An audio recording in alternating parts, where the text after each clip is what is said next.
This is Joe.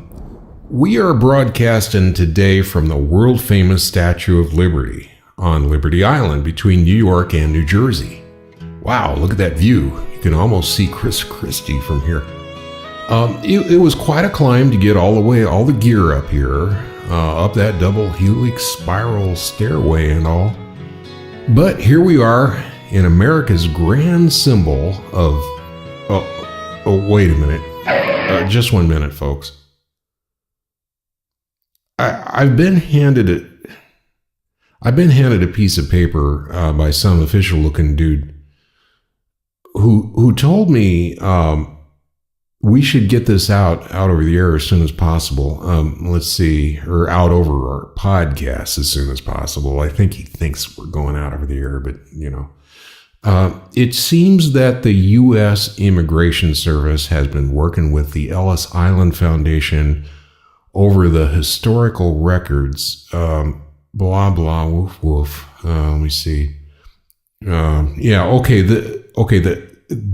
gist of it is, due to the repeated massive failures on the potato crops starting in 1846, killing more than 1 million of starvation and famine-related disease, another 1.5 million fled to the U.S. due to what became known as the potato blight. What is this, Ireland? Okay. But it seems that the U.S. Immigration Service at that time did not process the immigration papers correctly for some of the Irish immigrants. And if you are of Irish heritage, still living in the U.S., even after generations, you should report to the Immigration Service for possible deportation. Wow, this is weird. Okay. Don't worry, this is not for all of the Irish, it says. That is, the children of children of children who are, walking around this country after that massive immigration in the 1800s. It only affects a small portion of the population. Okay, here it is. Only if your last name starts with an M or an O. So that's okay. There couldn't be much of those, folks, right? And they say that if you are deported, then there's no problem. Just get back in line. You know, that line that started 150 years ago and now loops around France twice.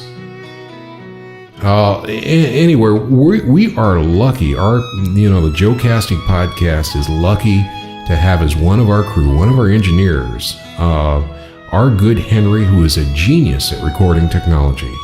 Hey, Henry, you are of Irish descent, right? Isn't your last name O'Malley? Henry? Hey, Henry, where'd you go? Anybody seen Henry? Hundreds of reports from around the globe tonight. Severe atmospheric disturbance. Disruption of broadcast transmission. Television, radio, even parts of the internet are affected.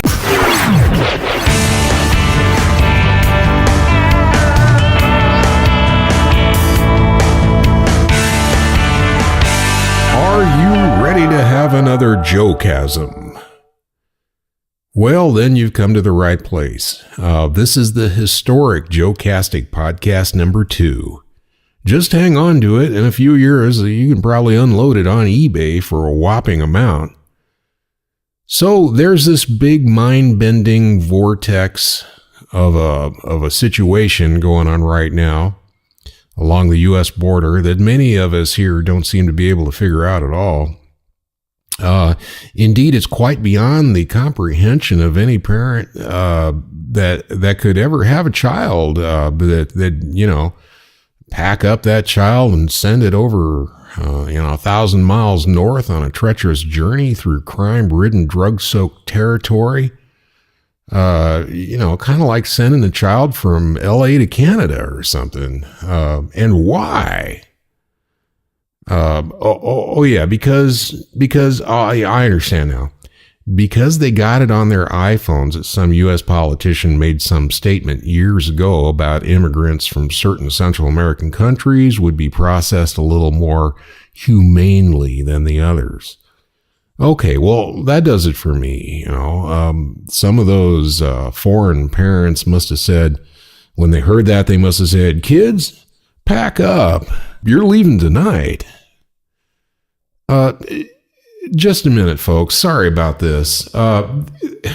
There's some kid at the door from our neighborhood. Hold on. Hey, what I'm doing here is an important podcast. You understand? What do you want? What? Kid, come on, get away from the door. What do you want? You say your brother... Wait a minute, folks. I'll be right back. Hang on. Just hold the podcast. Just hang on for a second. You say your brother just put an M16 under the bottom bunk, right next to those sticks of dynamite where he got at a garage sale last week. I hope not around here. And you're scared. Well, kid, and he's strung out on meth and heroin. Kid, at age 9, you're about 9, right? At age 9, how the heck do you come up with language like that? Now get on home where you belong. Just don't light up any candles in your room, okay? Oh, you gotta light candles because they shut off the electricity. All right. And also, there's no food in the house, and your brother's friends are pimping your 12-year-old sister? Oh, okay, kid, that blows me back in my chair. That does it. I just got to do the Christian thing here. Wait a minute, people. I'll be right back, I promise. I got to say, this won't be easy. Okay, so just bear with me here, kid. This won't be easy because the box must weigh well over 60 pounds. But just go out in my garage and take that box labeled King James Bible Case of 10. Okay, and then cart it on home, and you can use that little wagon if you want. Go ahead now. Get okay. And don't worry, just go home with that box and you'll know what to do at the right time. And just remember that your brother is your closest neighbor, okay? And what Jesus said, about that thing of loving your neighbor as yourself. Now go on home, get. Oh, okay. Now, I really apologize for that in the middle of a podcast and everything that this would go on, but this is what happens, when you podcast from certain areas, like your home. Now let's see. Where was I? Oh yeah. That immigration thing. Wow. A real shame. Okay, I guess Obama is asking for additional funding, so the officials and concerned communities have additional resources to work with down there. But Republicans say, nah, we can't be putting those Band-Aids on every little bit of something that happens like that. So, and making the good old U.S. of A people pay for everything. So I guess they're taking up some kind of collection to get a couple of train car loads of duct tape down there. Let me see, what is that all about? I'm looking at an article here. So then politicians can put tape over their yackers every time they feel like blurting something out about being humanitarians. Hey, where did this come from? That is, that is unless they want to start talking about self-deportation, then that's okay. Huh?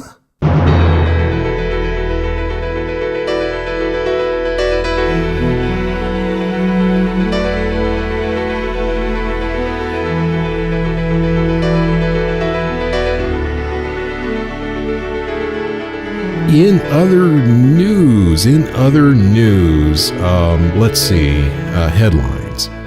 Rand Paul surge sparks GOP rush to find 2016 alternative. Curly-headed brat. Okay, another headline here. Let me see. A cashier told Obama gay sex joke and got the best reaction. During a recent visit to Texas, President Barack Obama made a stop at Franklin Barbecue in Austin. Yeah, Austin, that figures. Where he ordered a ton of meat and was seen giving a cashier one of his famous fist bumps. Yeah, that terrorist fist bump? What's going on?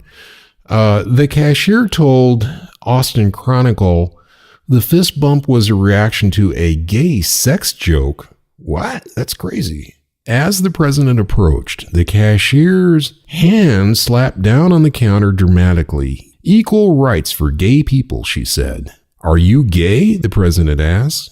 Only when I have sex, she said. That's when the president of the United States laughed and said, bump me. Okay, I just gotta say, folks, I predicted this years ago. One day we'll all roll out of bed and discover something shocking about this Barry Hussein feller up there in the White House. And I think we're seeing it now. Yep, for a president, he's got some genuine sense of humor out there. This is like historic, okay? There's something wrong here. So much so, he's willing to touch gay people. Even after ordering a ton of meat. Hey, folks, lock your pantries. They say humor is infectious. Well, now there may be no cure.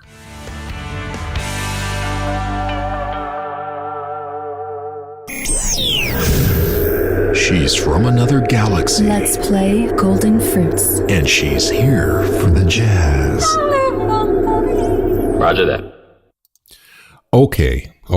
I'd like to ask you a question. Do we know everything? Anybody? Hands? Anybody? No.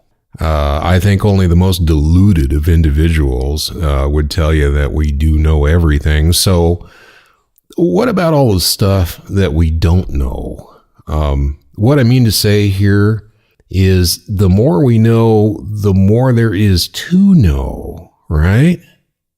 With each question answered about any sort of objective reality, it seems to really take the pop out of subjective beliefs, often much to the dismay of the people who sort of lived by it and nurtured the picture of the world held in their heads as a result. The world that they tended to walk around in every day based on those subjective beliefs. I'll give you one example. There was this dude, Anaximander, okay, who traveled around Greece a while back, long about 546 BC or so, who was part of some early school started by his teacher Thales, and who likely had some upstart named Pythagoras in one of his classes. Anyway, Anaximander had keenly developed observational skills, which he put to use, among other things to dispel fear from the population. You see, in all likelihood, the phrase fear of God predates Christianity by quite a number of centuries, well before the fear of judgment and that eternal damnation thing, which would probably be a little like hanging out with Dick Cheney in one of those bunkers of his for a few days. So back when there were a bunch of gods, well, it only serves logic that there were a bunch of gods to fear, right? One of them to the ancient Greeks was Thor. That big guy who had a huge anger management issue, who would express that by zapping the population with lightning bolts, probably during one of those wild Saturday nights in the town up there. But anyway, during a thunderstorm, the people would huddle in the temples and ask one another, what the heck did you do this time to piss off Thor? I don't know. What did you do to piss off Thor? I didn't do it. What did you do to piss off Thor? On it would go until the storm would pass. So along came Anaximander, Okay, telling everybody to just relax. It's not Thor, for gosh sakes. Thunder and lightning are due to an intervention of the elements, the shock of clouds rubbing against one another, causing giant sparks and the like. And Thor was left to tend to his cloud farm in peace, thus ending the reign of terror wrought by the gods, specifically by Thor, with the increased scientific understanding wrought by Anaximander. I suppose the cosmic takeaway in this is this.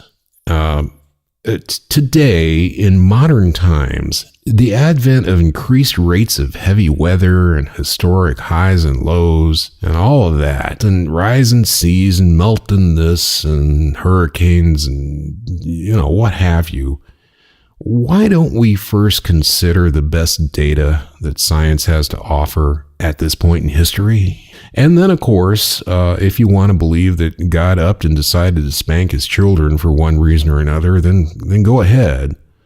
But if you're the kind of two-legged bioentity like me that believes firmly that our primary duty is to be the caretaker of the present for the benefit of the future and all those who come after us, then let's all rally around that thing called reason and put our wits together to make this the best, the cleanest, the most caring, hate-free landing pad for our children and for the children all over the planet. How about those apples?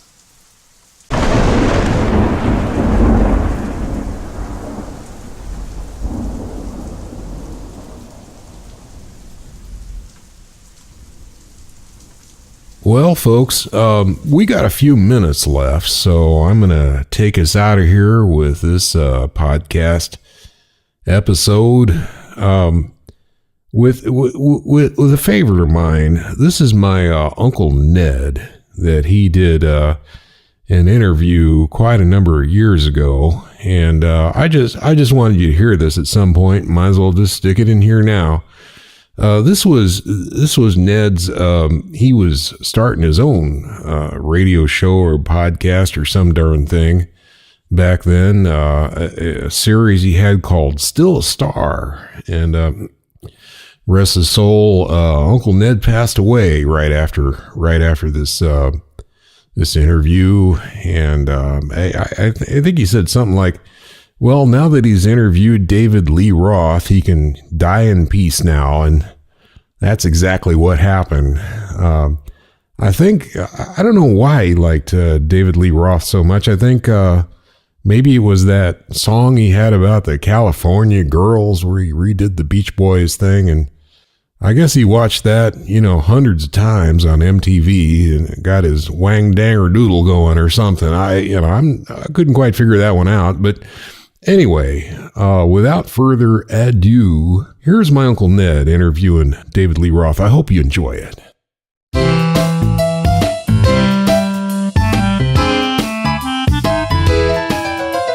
This is a Still a Star interview with veteran rocker David Lee Roth. David, long time no see. How you been doing, man? I live my life like there's no tomorrow. Excellent. Least I don't need to beg or borrow. Excellent. So how do you spend your days between those giant recording contracts? Waiting at home. Well, what about the ladies, David? Anything serious on that front? Ain't got nobody. Now, David, if you don't mind, I've got a couple of personal questions for you that your fans would probably like to know. I'll tell you all about it. Okay. What about this explosive bowel syndrome we've been hearing about? Oh, God, I'm running. There's a silly rumor on the web that you believe you're the incarnation of the Egyptian sun god Ra, and you've come to bestow ancient guitar licks on humanity that were found near Khufu's tomb. Silly, I know, but Yes, I am. Is the show really over?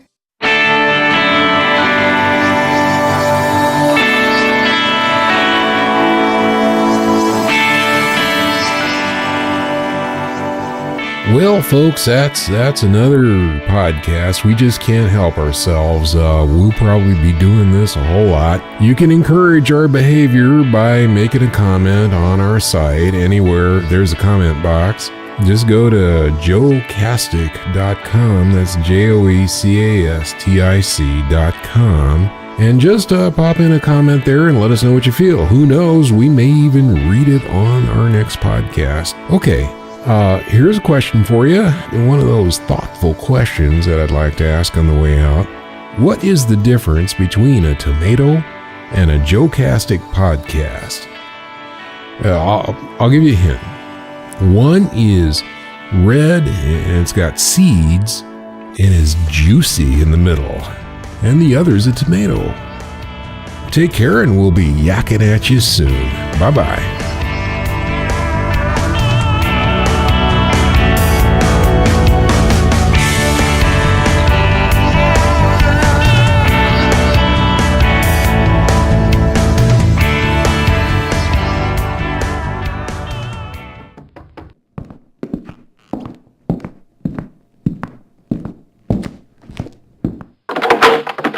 Comes out nice and wiggly like. Delicious. Visit joecastic.com.